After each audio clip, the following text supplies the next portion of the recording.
नमस्ते विद्यार्थी मित्रों। कक्षा 10वीं में हिंदी में 5वां पाठ पर्वत प्रदेश में पावस। इस कविता के बारे में हमने पहले भी चर्चा की थी, आज फिर से एक बार देख लेते हैं। पर्वत प्रदेश में पावस अर्थात पर्वतीय प्रदेश में बारिश का मौसम, वर्षा ऋतु। इस कविता में सुमित्रानंद पंत यानी कि जो प्रकृति के चितेरे कवि माने जाते हैं, उन्होंने प्रकृति का बहुत ही अद्भुत वर्णन किया है। इसके अंदर पर्वतीय प्रदेश में पर्वत किस तरह से हैं, कैसे दिखते हैं, उसके ऊपर जो झरने बहते हैं उसका वर्णन किया है। साथ में जो पेड़ है, पेड़ पर्वत प्रदेश में जो है बड़े बड़े पेड़, उसका भी बहुत ही खूबसूरत वर्णन किया है। उसके बाद धूप के बाद अचानक बारिश होने से क्या मौसम में बदलाव आता है वो यहाँ बताया है। तो आइए शुरुआत करते हैं। पावस ऋतु की पर्वत प्रदेश पल पल परिवर्तित प्रकृति वेश, यानी बारिश का मौसम था कहाँ पर, पर्वतीय प्रदेश में, पर्वतों के इलाके में बारिश का मौसम था। और ऐसे में क्या हुआ कि वहां प्रकृति जो है वो अपना वेश यानी अपना रूप पल पल में परिवर्तित करती है, बदलती है। यहां हम बात करें कि प्रकृति में देखते हैं कि कई बार कड़ी धूप होती है तो बारिश हो जाती है, या कुछ न कुछ इस तरह से वहां का जो पूरा दृश्य है वो बदल जाता है कि हमें लगता है कि प्रकृति का किस तरह से अपना वो रंग बदलती है, रूप बदलती है। यहाँ पर्वतीय प्रदेश में वर्षा ऋतु से प्रकृति अपना रूप जो है बदलती है। मेखलाकार पर्वत अपार, मेखलाकार, मेखलाकार अर्थात करधनी के आकार का, जो महिलाएं अपने कमर पर ये गहना जो पहनती है तो ऐसे जिगजैग कंडीशन वाला होता है। तो इस तरह से मेखलाकार में ऐसे शेप में पर्वत अपार है, बहुत सारे पर्वत है वहां पर, पर्वतों की श्रृंखला है।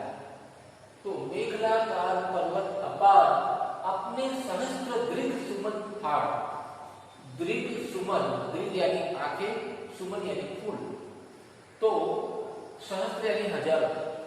तो ये पर्वत जो है क्या कर रहे हैं, अपने हजारों फूल रूपी आंखें फाड़ करके, यहाँ कवि कल्पना देखिए कि वो क्या कहना चाहते हैं कि पर्वत के ऊपर जो हजारों फूल खिले हैं उसको पर्वत की आंखों का दर्जा दिया है, उसका प्रतीक बनाया है कि पर्वत जो है अपनी हजारों आंखों से आंखें फाड़ करके क्या कर रहा है, अवलोक रहा है, बार बार देख रहा है। क्या देख रहा है कि नीचे जल में निज महाकार, निज यानी अपना, महाकार यानी बहुत बड़ा आकार में अपना रूप। तो मेखलाकार की कंडीशन में ऐसे जो बहुत सारे अपार, बहुत सारे ऐसे जो पेड़ पर्वत है, वो पर्वत अपने ऊपर जो फूल खिले हैं पेड़ों के, तो वो फूल रूपी आंखों से अपने पर्वत के नीचे जो तालाब है वहां पर अपना प्रतिबिंब, अपना महान आकार, बड़ा सा आकार है वो नीचे देख रहे हैं, बार बार देख रहे हैं। जिसके चरणों में पलाताल दर्पण सा फैला है विशाल, यहाँ कवि ने दर्पण के समान बताया है तालाब को। पर्वत के नीचे, पर्वतों के नीचे जो तालाब है, ऐसा कहते हैं कि वो आईना है। मान लो कि आईना है, आईना कैसा होता है, साफ होता है।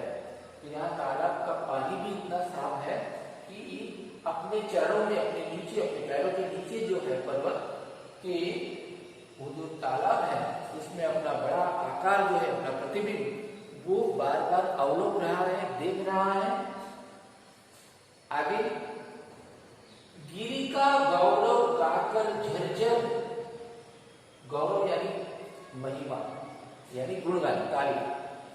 तो गिरि यानी पर्वत, पर्वतों का उनके गुण यानी तारीफ वो गाकर झरझर झरने बहते हैं। और ये झरने बहते हैं तो क्या होता है, कवि कहते हैं कि मन में नस नस उत्तेजित कर, ये जो झरने जो बहते हैं और पर्वतों का गुणगान गाते हुए ये झरने जो बहते हैं तो कवि को उत्तेजित करते हैं कि नस नस में ऐसे मतलब काफी प्रभाव डालते हैं कवि पर। मोती की लड़ियों से सुंदर, मोती की लड़ियां, मोती की जैसे चैन है माला है, तो ऐसे मोती की लड़ियों से सुंदर झरते हैं झाग भरे निर्जर, निर्जर यानी झरने। तो ऐसे झाग वाले झरने जो है मोती की लड़ियों जैसे सुंदर जो है वो बहते जा रहे हैं। आगे देखिए कि गिरिवर के उर से उठ उठकर उच्च आकांक्षाओं से तरुवर है जात रहे नीरव नभुवर अनिमेष अटल कुछ चिंता पर। यहाँ कहते हैं कि गिरिवर के उर से, उर यानी हृदय से, तो पर्वतों की छाती से उठकर उच्च आकांक्षाओं से तरुवर, तरुवर यानी पेड़, बहुत सारे जो पेड़ है वो क्या कर रहे हैं, अपनी ऊंची आकांक्षाओं यानी इच्छाओं के समान ऐसे ऊपर बढ़ रहे हैं आगे, और क्या कर रहे हैं, नीलम नभ, नीलम यानी शांत, जो शांत आकाश है उसके ऊपर देख रहे हैं, झांक रहे हैं। अनिमेष यानी बिना पलक झपकाए, अटल एकदम दृढ़ रूप से, लेकिन कुछ चिंता नजर आती है उनके ऊपर। तो यहाँ पर्वतों के ऊपर जो पेड़ जो है बड़े बड़े, वो पेड़ों के बारे में बताया कि वो जैसे अपनी ऊंची आकांक्षाएं हैं, अपनी बड़ी बड़ी जो इच्छाएं हैं, इस तरह से वो आकाश में जो शांत आकाश है उसकी ओर देखकर झांक रहे हैं। और किस तरह से झांक रहे हैं, एकदम एक नजर से, अनिमेष अटल, लेकिन फिर भी उनके ऊपर कुछ चिंता जैसा नजर आता है। आगे अब देखिए, यहाँ ये बारिश के पहले के मौसम का चित्रण था। अब बारिश होने से क्या होता है, उड़ गया अचानक लोग उधर, अचानक ये पहाड़ जो है वो उड़ गए। फड़का पार पारद के पर, अपने चमकीले पर से पर लगाकर जैसे पर्वत उड़ गए हैं। रव यानी आवाज, शेष रह गए हैं निर्जर, निर्जर यानी जल, झरनों की आवाज की ध्वनि जो है वो बाकी रह गई है, ताकि पहाड़ तो उड़ गए अपने पंख लगाकर। है टूट पड़ा भूपर अंबर, भूपर जमीन पर, अंबर आकाश टूट पड़ा हो जैसे, इस तरह से इतनी जोरदार बारिश हुई, इतनी भयंकर बारिश हुई कि हमें जो धुंधला धुंधला दिखाई देता है। तो कवि की कल्पना यहाँ पर देखने को मिलती है कि वो कहते हैं कि जैसे ये पर्वत जो है अपने चमकीले पंख लगा करके अचानक उड़ गए हैं और वहां पर आवाज आ रही है झरनों की, बस बाकी कुछ दिख नहीं रहा है। और इतनी भयंकर बारिश हो रही है कि कवि कहते हैं कि जैसे पूरा आकाश जमीन पर टूट पड़ा, इतनी जोर से बारिश हो रही है। आगे देखते हैं कि दस गए घरावे सभई साल, सभई यानी डर के साथ, तो दस गए घरावे जमीन में धस गए, कौन, साल, साल के पेड़ जो होते हैं बड़े बड़े, तो वो डर करके, इतनी भयंकर बारिश हो रही है तो वो अब डर करके जमीन में धस गए हैं। और क्या हो रहा है, उठ रहा धुआं जल गया ताल। कभी कहते हैं कि इतना तेज बारिश होती है तो ये हम देखते हैं कि इतना ऐसा जैसे कोहरा छा जाता है, जैसे धुआं उठ रहा है, तो कहते हैं कि ऐसा लगता है इतना धुआं उठ रहा है, लगता है कि ताल यानी तालाब जो है वो जल गया है। पर्वत के नीचे जो तालाब था बहुत बड़ा था, वो ऐसा लगता है जैसे वो जल गया है और धुआं उठ रहा है। ये जो पूरी लीला है, पूरा ये जो दृश्य है, वो कवि कहते हैं यो यानी इस तरह जलदयान में, जलदयान यानी बादल रूपी विमान, यानी विमान और जलद यानी बादल, तो बादल रूपी विमान में बैठकर विचर विचर ये इंद्र जो है, जिसे स्वर्ग का राजा कहा जाता है, तो वो इंद्र जो है इस तरह से बादल रूपी विमान पर बैठकर यहाँ वहां घूमता है और ये पूरा इंद्रजाल खेलता है, यानी इस तरह से खेल खेलता है प्रकृति में बदलाव के। तो इस तरह से हमने देखा कि पर्वत प्रदेश में सुमित्रानंद पंत जी ने कितने बेहतरीन तरीके से प्रकृति का वर्णन किया है कि पर्वतीय प्रदेश में बारिश होने से, भारी बारिश होने से कितना प्रभाव पड़ता है और प्रकृति अपना पल पल किस तरह से अपना रूप बदलती है, अपने वेश बदलती है। आइए दोस्तों, ये हमने समझ लिया, अब उसके प्रश्नोत्तर देख लेते हैं। प्रश्नोत्तर में पहला सवाल, पावस ऋतु में प्रकृति में कौन कौन से परिवर्तन आते हैं, कविता के आधार पर स्पष्ट कीजिए। तो उत्तर है, पावस ऋतु में प्रकृति में निम्नलिखित परिवर्तन आते हैं। पावस ऋतु में प्रकृति में किस तरह के, आमतौर पर किस तरह के परिवर्तन आते हैं वो तो ठीक है, लेकिन यहाँ हमने कविता के आधार पर बताया है कि वर्षा ऋतु में पर्वत प्रदेश में किस तरह से परिवर्तन आता है, क्या बदलाव आता है। पहला है, इस ऋतु में मौसम हर वक्त बदलता रहता है, कभी धूप तो कभी बारिश। विभिन्न प्रकार के रंग बिरंगे फूल खिल जाते हैं।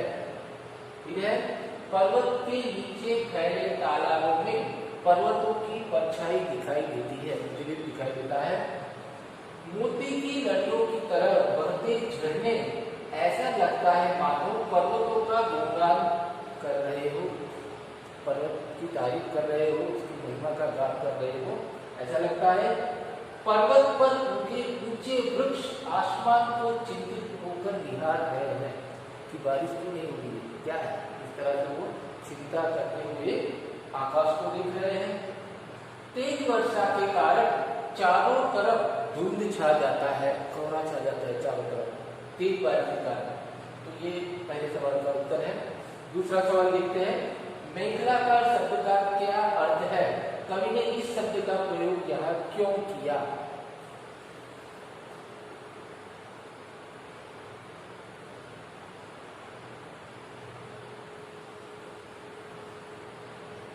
तो मेघलाकार का अर्थ है करधनी के आकार का। यहाँ इस शब्द का प्रयोग विशाल और दूर दूर तक फैले पर्वतों की श्रृंखला यानी सीरी, पर्वतों की श्रृंखला के लिए किया है। आगे का सवाल, सहस्त्र दीर्घ सुमन से क्या तात्पर्य है। सहस्त्र दीर्घ सुमन क्या मतलब क्या है, कवि ने इस पद का प्रयोग किसके लिए किया होगा। तो सहस्त्र दीर्घ सुमन का कवि का तात्पर्य पहाड़ों पर खिले हजारों फूलों से है। कवि को ये हजारों फूल पहाड़ों की आंखों के समान लग रहे हैं, इसलिए कवि ने इस पद का प्रयोग किया है।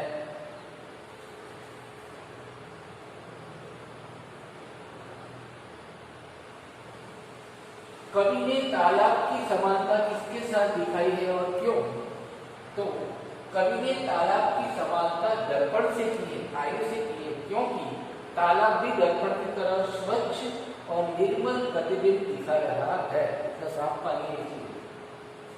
पांचवा सवाल, पर्वत के हृदय से उठकर ऊंचे ऊंचे वृक्ष आकाश की ओर क्यों देख रहे थे और वे किस बात को प्रतिबिंबित करते हैं, किस बात की ओर इशारा करते हैं।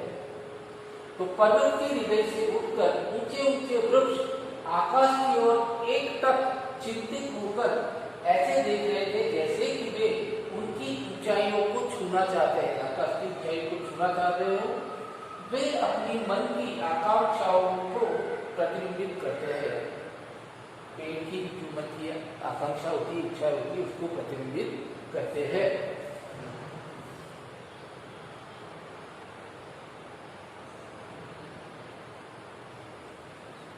साल के वृक्ष भयभीत होकर धरती में क्यों धस गए। उत्तर है, वर्षा की भयानकता और धुंध से साल के वृक्ष भयभीत होकर धरती में धंस गए ऐसा प्रतीत होता है। क्यों?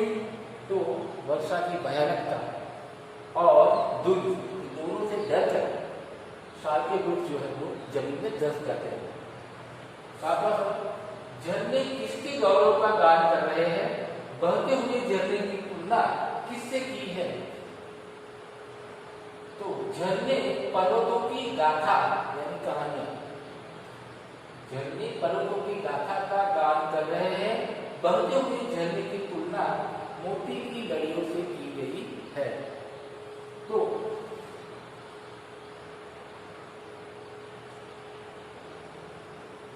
तो हमने देखा इस तरह से ये 7 सवाल है। आप सभी को ये 7 सवाल के प्रश्नोत्तर लिखने हैं और इसके साथ में PDF फाइल भी मैं लिंक कर रहा हूँ, तो आप लोग ये लिंक को देखनी है और अपने नोटबुक में इस पर्वत प्रदेश में पारस पाठ के प्रश्नोत्तर आपको लिखने हैं। धन्यवाद।